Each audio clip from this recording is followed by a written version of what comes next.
Well, very good evening to all of you, ladies and gentlemen. This is Ralph VK3LL, part of the most amazing VK3KQ contesting team. You're in the dark, Ralph. You're in the dark. Oh, I'm in the dark. I need to be standing over here where I'm in the light. Yes. And thank you. Reporting to you live from the hilltop at Enfield, known as Field Day Hill. I am being broadcast to you through the agencies of Hertzian Propagation and through VK3BA Nick's wonderful YouTube website. So let's take you on a little bit of a tour around, watch the guy wire, a little bit of a tour around the mighty KQ contesting station. Now we're filming this in a little bit of darkness here, so work with me. I draw your attention to Exhibit A. The first antenna here that we have on display is our 3-element 6-metre antenna. If we approach the antenna, as we will do from the rear, because that's the best place to always approach an antenna, we have down here the KR400 rotator, and we put the rotators at the bottom because it's the heaviest part of the whole assembly. Then run the scaffolding pole, aluminium or aluminum, if you're watching this in the US, up to 3 elements at the top. We feed it with UR67, or as most people would refer to as LMR 400. Actually, it's not UR67, that's something else. And it's nicely guyed in there, and it works particularly well. Coming over to the UHF facilities here that we have, the only difference here is that we have 2 antennas, and the idea here is that we have both a vertical and a horizontal antenna, and you can see them there. That little box underneath the 2 of them is the masthead preamplifier, and also acts as the antenna switch relays for UHF between the vertical and the horizontal antennas. Now, this is important. Observe closely.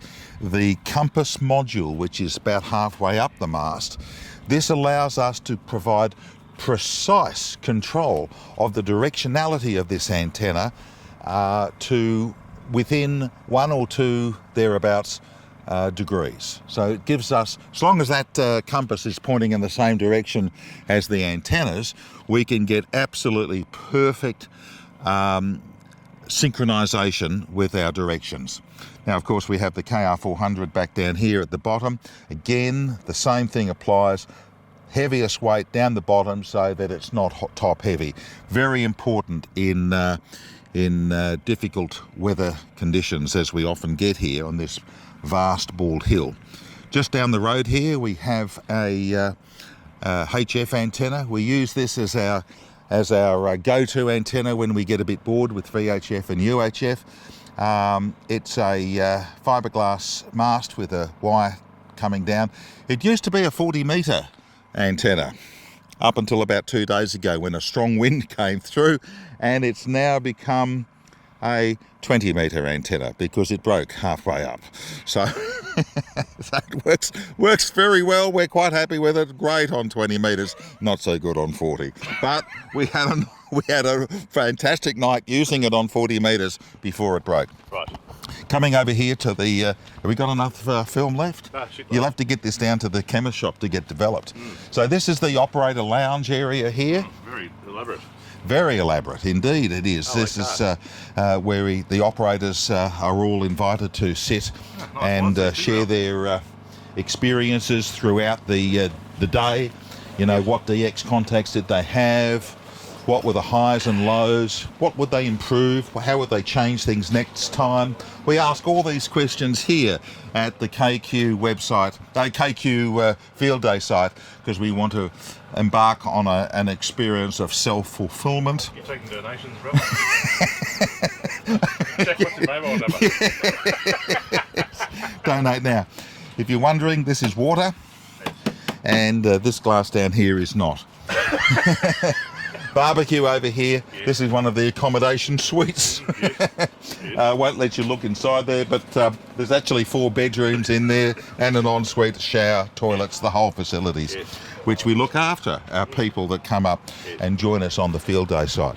Okay, let's go into the UHF and 6 metre tent. And here we are. We have an operator hard at work right now. Yes. Peter is working the rear DX on 6 metres right at the moment. And let's just come over here a little bit closer. Yes. When Peter gets a little bit full of contacts, he has over here, he has a facility right behind him here, so he can take a short, power nap. Passive rest break. Passive rest break, absolutely. And it's important that our operators have the capability and are empowered to have a rest whenever they wish to. So he's using here a transmitter on 50.150. How much power are we running here, Ralph? We're running 400 watts, I would say. 399 in fact. Yes. So a linear amplifier to... Responsible operating. Yes, that's right. Yep. Over here on the UHF station, well, we have no one operating at the moment. I would say Marshall normally operates here, but he might be down having a purge, or rest break as we call it. He's been using the TS2000 sequencer control that lets him switch between preamp on, preamp off, horizontal or vertical antenna, laptop for logging. He's got over here the rotator controller, CB radio for talking into the caravan. This amplifier we call Bert. It's a KL450 provided to us by Vert VK3KQ, and it works really, really well. We've upgraded it with an amplifier that came from, don't know where it came from. I think it actually came from Steve, VK3OT. Oh. But the instructions to it came from Ralph WRE. So it runs 340 watts. We measured it earlier today. So an amplifier and power supply to control that here. Lovely. The buttons he presses here, this makes him transmit. Yes. And he has a da-de-da that happened there in the background. Okay, let's continue on with our tour. Let's come around this way. Yep. And it's getting a little dark out here, so we'll just go carefully. Positioned above us here is the 1.5 metre microwave dish. This covers from 1.2 gigs actually. We can go right up 1.2 gigs up to 10 gigs, and all bands in between 1.2, 2.4, 3.5, 5 and 10 gigahertz. And at the back of the mast, if you look up there, you can see the two transverter boxes which house all the electronics and the array of LED lights. Look at that, looks like a Christmas tree. Like a nightclub. And you can see it going on and off as Damien is transmitting, working the rear DX at the moment. And at the very top up there, there's another one of the compass controllers, because we need to precisely control the direction of these antennas. Precise, Ralph. Sorry? Precise. Yeah, precise within 1 or 2 degrees. Yes. Caravan here, which is, we call this the insiders.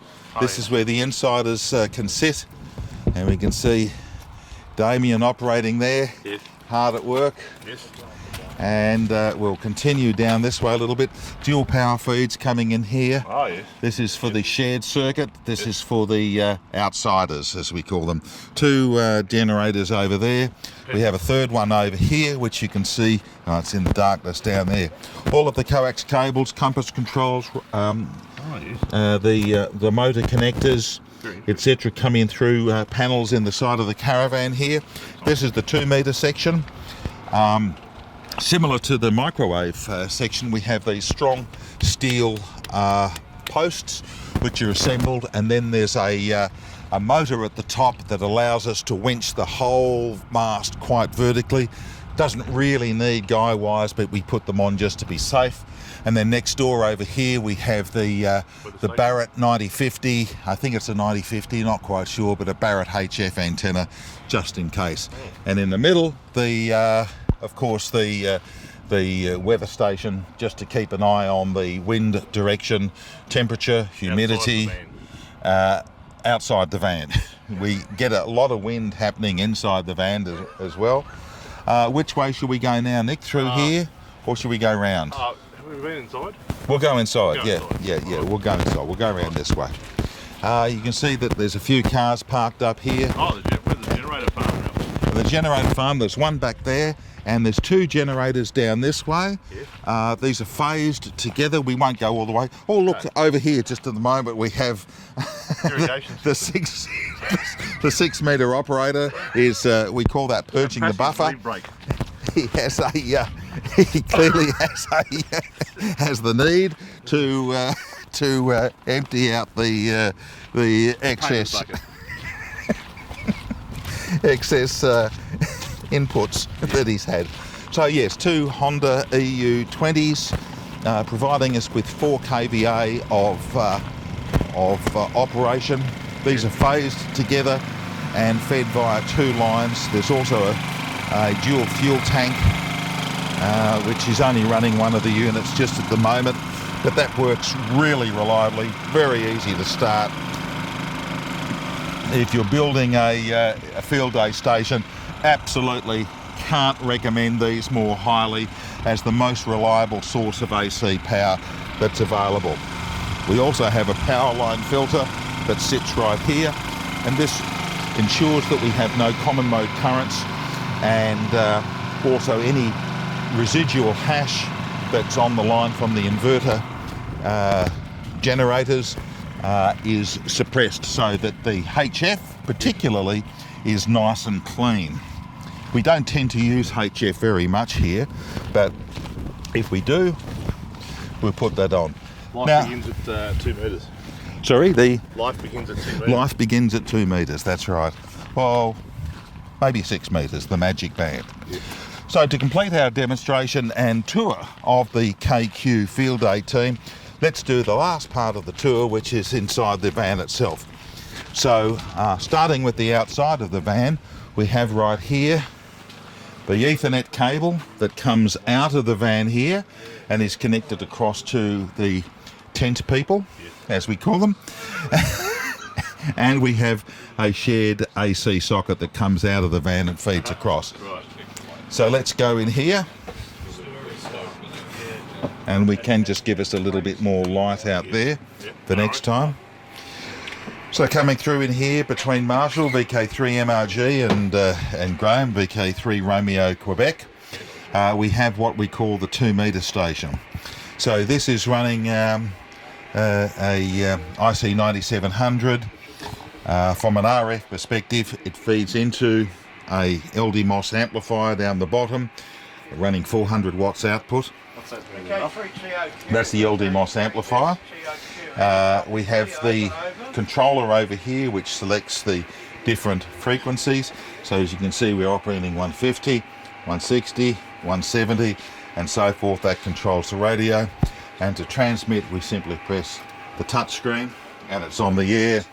If you want a darty-dart beep, I can hear you, Lee. I can hear you quite clear. Bit of feedback. We get the darty-dar at the end. Over here is our controller for the compass, and that lets us operate the accurate positioning of the antennas. Right. We have up here the Can't reveal that one. Explain that one. we have up here the just a local 2 metre set intercom sequencer over here for selecting the vertical or horizontal antennas. Preamp on, preamp off, left on normally. HF radio, laptop for logging screen over here, and that's pretty much it. Our IT infrastructure sits here. So we run a centralised database, which is Raspberry Pi, and then we run power over Ethernet to the central switches.